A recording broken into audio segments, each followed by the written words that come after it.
All right, class, first off, as always, good day. I'm glad you're here. So today, what we're going to be doing in this video is, as I told you from the last video that I put up, um, how we were talking about forms of government, and we've talked about ours. Now, the thing is, I mentioned on that last video how we have a constitution. Now, what we're going to look at is the how it's made, why it's made, things like that. And the next lesson, we're going to be looking at specific um, things that the government can and cannot do, their powers and restrictions. Okay, so that's next class. But today, we're going to look at the overall and how it was made, things like that, and why it was made. Okay, so before we begin, here is your objective. You guys, the students, will be able to comprehend how and why the framers structured the Constitution as it is today. Also, students will be able to justify which quality of life under a democracy is the most important. Okay, now the standards is 12.2.3 discuss the individual's legal obligations to obey the law, serve as jurors, and pay taxes.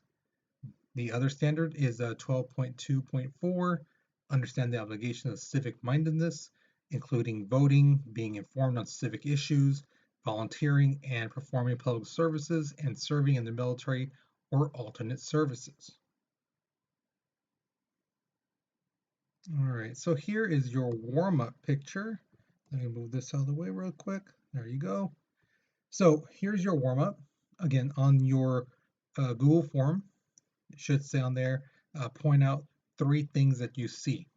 Okay, so go ahead, write it out. The second question asks you, what do you think this artist is trying to say about our fundamentals of our country's beliefs?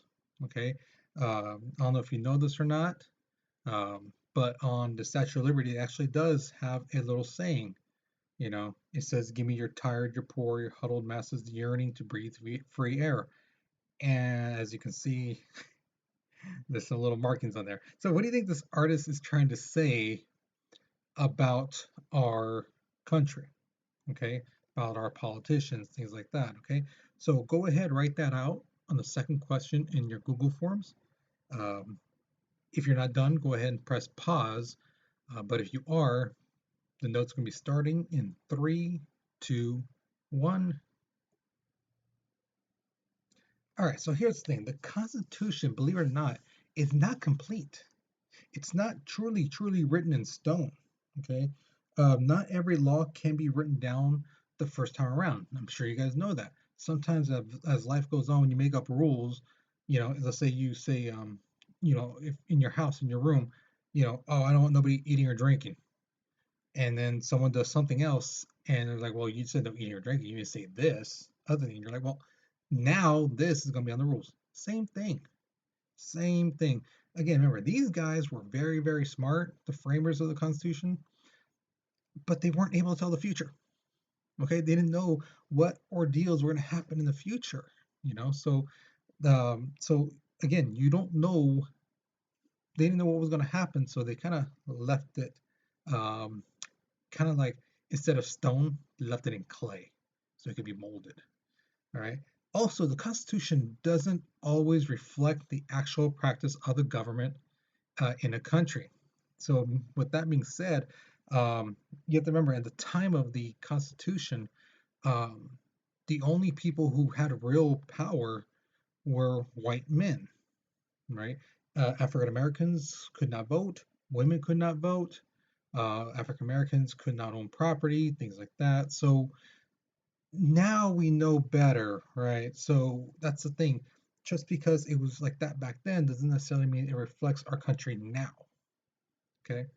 So our preamble is a statement to set forth the goals and purposes to be served by the government. And ours says this what it says.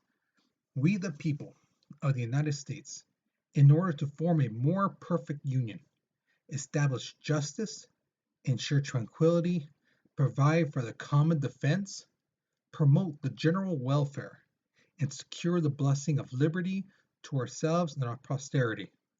Do ordain and establish the Constitution for the United States of America.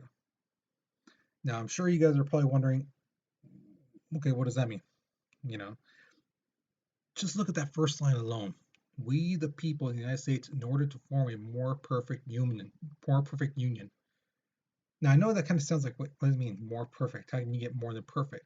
Because that's our should be our goal in this country, to strive to be the best, not just to settle and say, "Oh, that's as good as it gets." No, we should always strive to be the best, not only country, but people, citizens in our country. We should always strive to be the best. Okay, so just that one line alone, the first line, says it. Okay, establish justice. Again, what's right and what's wrong, the laws. You know, we have them for a purpose. Provide for the common defense, promote the general welfare. Again, everyone should be. We're going to take care of everyone, not just who is on top. Whoever's running the show. No, no, everybody. We're going to take care of everybody. Okay, secure the blessing of liberty, which is freedom. Okay, in this country, we are free. We have rights and things like that. Okay.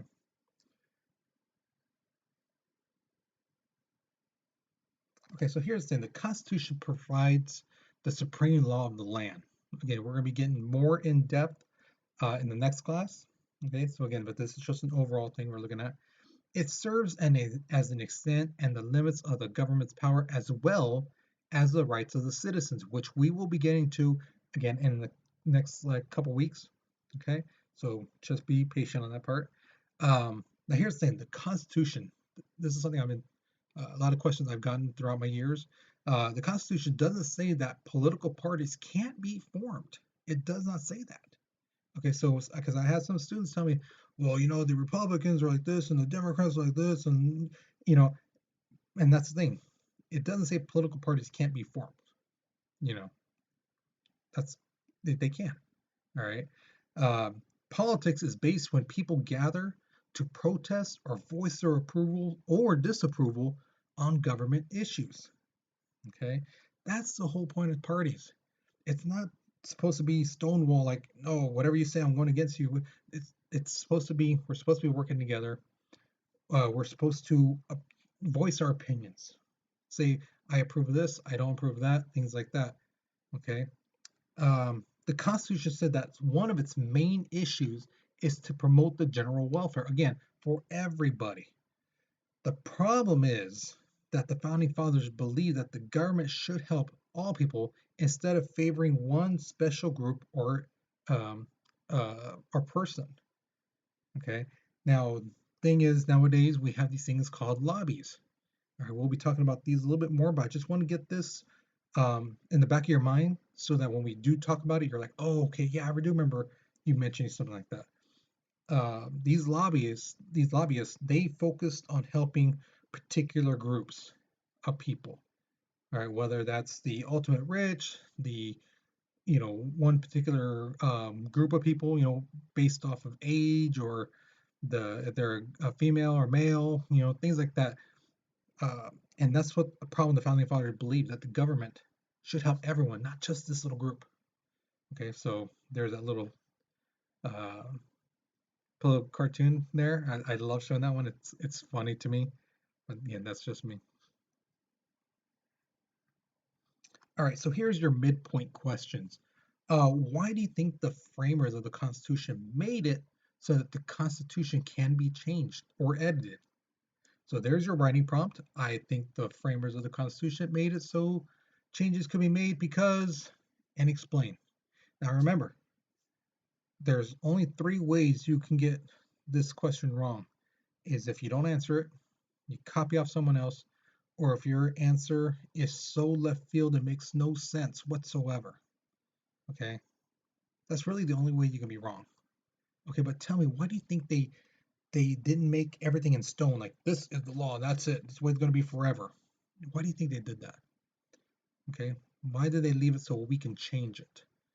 And the other thing is, do you think this was a smart thing to do or not? Yes or no, and why?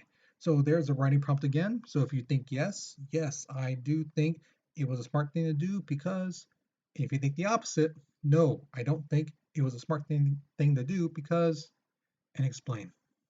Okay. So go ahead and start writing that. Press pause right now to finish up your writing. But if you are done, we're going to continue the notes in 3, 2, 1. So the next thing, in the democracy, everyone vote carries some weight. One person, one vote. Now, again, I've told you guys I've taught this class for the past 14 years, and I've heard so many students, so many people tell me, "Oh, my vote doesn't matter. My vote doesn't matter at all." This. And here's the thing: those people who say that don't vote, sometimes they actually make up more people than the people who actually voted. So let's say that there's 10 million people who voted, there might be 14 million people who didn't vote. So if they would have voted, they could have changed the way the elections happen, the way the laws are made, what laws are passed, things like that. They could have changed it, but they decided as a collective group, no, my vote doesn't matter. It does. It can, okay? Especially your local elections, the ones in your town. Those carry so much weight. So when you are 18, you're able to vote. Okay, your vote does matter. The legal requirement to vote is kept to a minimum. Now remember, back in the day, it was like this. If you were a white male who had land, then you could. Then it became, well, if you paid your taxes, then you could. And then it became, if you're African American male, you can vote. And then later on, it became, okay, fine, if you're a woman, you can vote. So uh, at first it was, there was different things. Now again, we talked about this in U.S. history if you were with me in that class. But in the South, to stop African Americans from voting, they did different things. They gave them literacy tests. Could you read this? You know, had poll taxes. You had to pay to vote. So that's the thing. Under our Constitution, our laws, racial, ethnic, religious, or discriminatory tests cannot be used to restrict voting. Okay, so if you're a citizen in this country, you meet the minimum age, which is 18, you can vote in this country. Okay, no one can tell you otherwise. Of course, you have to register. Don't forget that. Okay, and again, if you have any questions about registering, you can talk to me. You can email me if you don't know where to start. I can help you get that done. Okay. Again, like I said, you guys should be able to vote. You guys, if you're 18, I strongly believe in it. And if you need help, tell me. I will be more than happy to tell you where to go. You can how to get that stuff filled out and stuff like that for you. Okay. Citizens can vote freely by secret ballot, okay, without coercion or fear of punishment by their voting decision. So there's no one gonna be looking over your shoulder going, "Who are you voting for? What you got?" You know, "Oh no, no, you should vote for this other person." No one's gonna do that. You are gonna vote. You're gonna take your ballot. Boom, there you go. Okay. Now here's the thing. There are 5 general criteria that reflect the quality of life of citizens in democracy. There's active citizenship, a favorable economy, widespread education, strong civil society, and social consciousness. And we're going to be looking at each one of those in 3, 2, 1. Okay, so active citizen participation. Now, what does that mean? It basically means the more citizens have some involvement in the government, the more likely they're going to maintain a strong democracy. So if you, the people, along with myself, we keep an eye on what's going on in our country, what bills are being passed, what how our money is being used, our tax money, things like that. The more stronger our democracy will get because we are involved.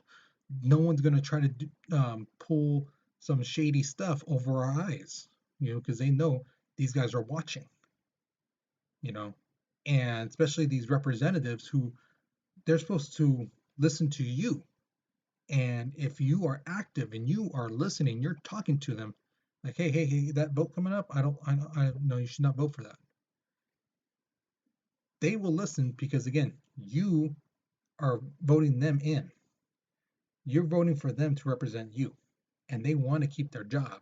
So they're going to listen. Okay. Other ways of involvement is being informed on issues, globally, local, nationwide, whichever. Voting in elections. Again, that is crucial, guys. That is very crucial.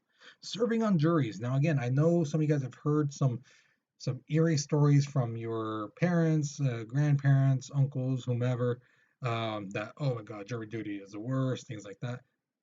It's essential, guys. There's people who need to be on the juries to basically listen to cases and say if this person is innocent or guilty based off the facts, because that's what makes our country go around. Okay, if you just had people going and going, ah, he's guilty, you know, this person might be innocent, you know, but oh, it's taking up my day. No, no, no. We need people to be impartial, to listen to the facts, and will say if you were innocent or guilty. Think like this: if you were put on trial and you were innocent, wouldn't you want some people to spend some time to sit and look at the evidence and say, yeah, it doesn't make any sense. No, there's nothing here that connects this person to this crime. Think of it if you were in that situation. Okay, wouldn't you want some people to spend some time to think about it? Okay, work for candidates. If you truly believe in a candidate who's running, support them, help them out. Do the phone calls, help them out with polls, pass flyers out, things like that, or even run for office. You could run for office. I've heard a lot of students tell me in the past, "Oh, this person doesn't do anything. This mayor doesn't do anything. This governor, blah, blah." And I'm like, "Well, why don't you do something? Why don't you run? You don't like the way things are going in the school, and you think that students' voices are heard? Run for office at the school. Be the class president. You know, a favorable economy.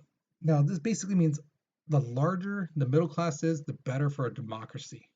Okay, people have control over their economic lives. This is called free enterprise.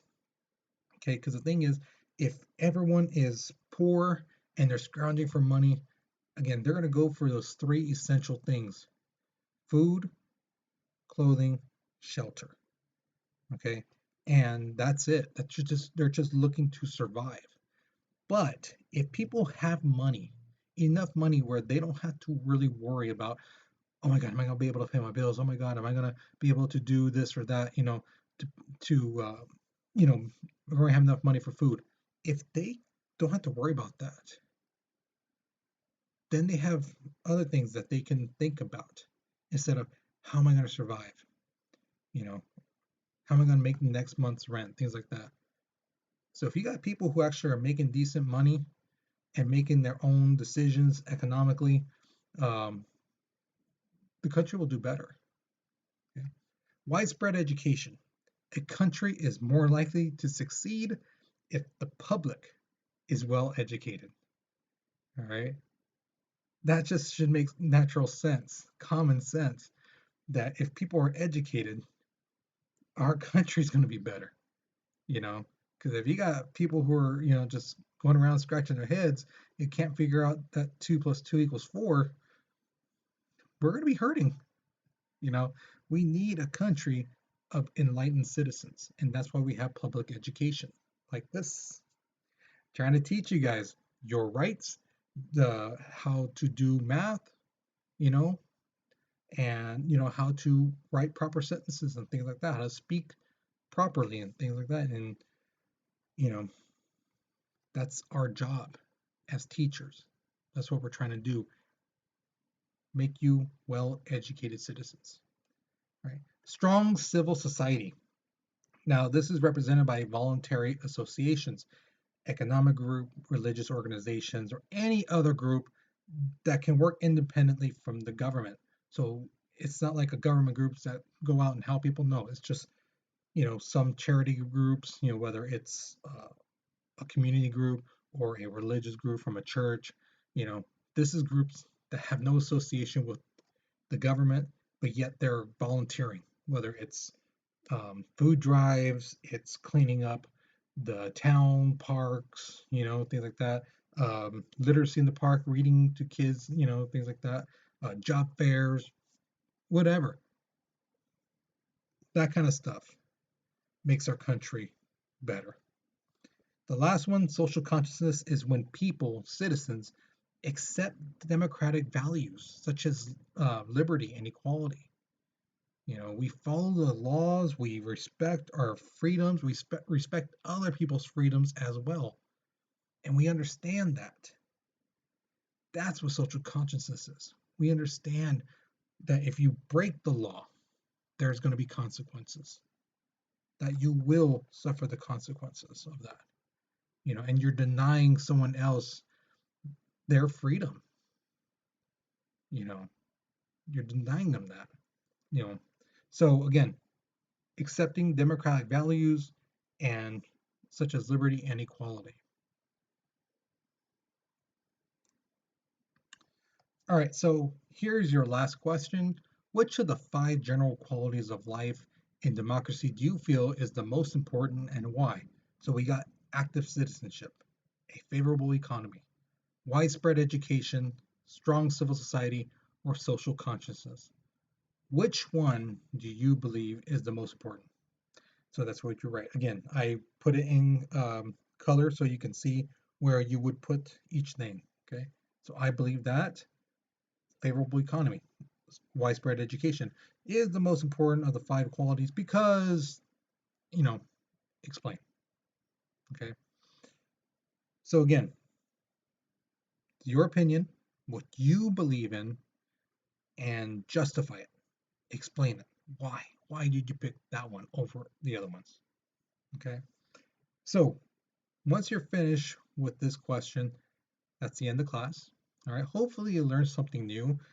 Next class, like I said, we are going to be looking at specifics to the Constitution about the executive branch, the legislative branch, and judicial branches, seeing their powers and how they're limited.